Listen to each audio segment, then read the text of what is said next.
Good morning friends. आज हम पढ़ेंगे हिंदी सब्जेक्ट। ओपन करिए पेज नंबर 53, पाठ 7। इनकी भी सुनिए। ठीक है, सभी पहले डेट और डे लिखेंगे ऊपर। चलिए अब हम पाठ पढ़ते हैं।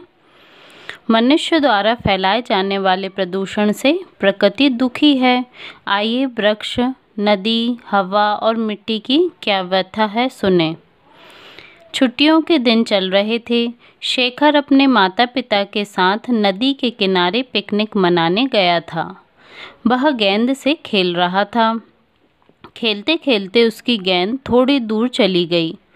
जब वह गेंद उठाने गया तो अचानक उसे कुछ आवाज़ें सुनाई देने लगीं।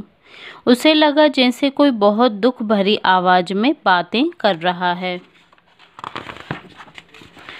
उसने आवाज़ों को ध्यान से सुनने का प्रयास किया। उसे लगा कि आवाज़ें नदी और वृक्ष से आ रही हैं। नदी और वृक्ष आपस में कुछ बातचीत कर रहे थे। शेखर ध्यानपूर्वक उनकी बातें सुनने लगा। वृक्ष बोला, नदी बहन कैसी हो?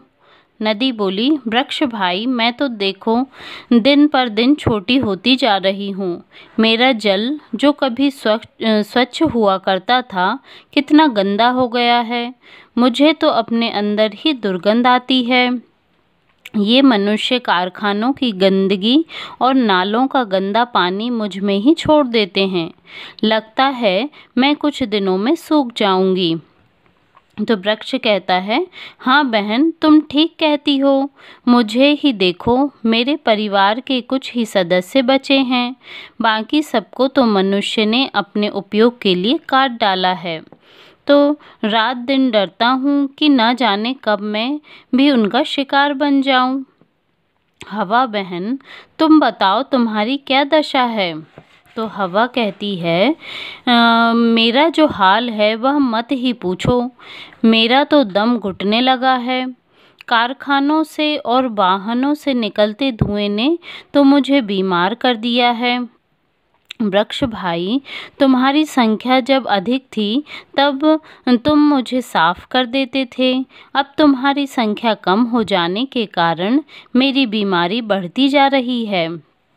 वृक्ष, नदी और हवा की बातें सुनकर मिट्टी बोल उठी, मेरी दशा भी तुम सबके जैसी है। मनुष्य के लिए अन्न फल उपजाते उपजाते तो मेरी शक्ति ही समाप्त हो गई है। मनुष्य मुझसे अधिक अन्न फल और सब्जियां चाहता है, इसलिए रासायनिक उर्वरक डालता है और मुझे रोगी बना देता है।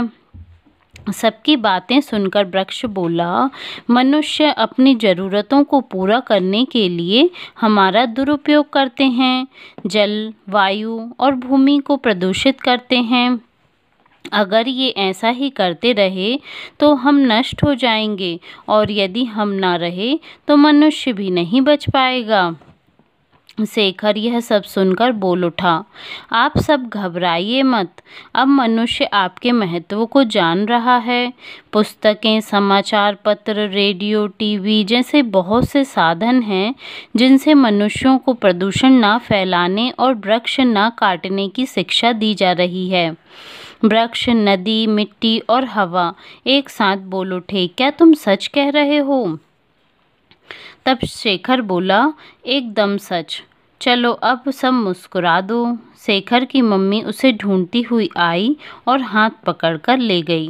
तो बच्चों ये थी हमारी आज की कहानी। इनकी भी सुनिए, ठीक है। इसे आप भी सभी अपने घर में ज़ोर ज़ोर से पढ़ेंगे।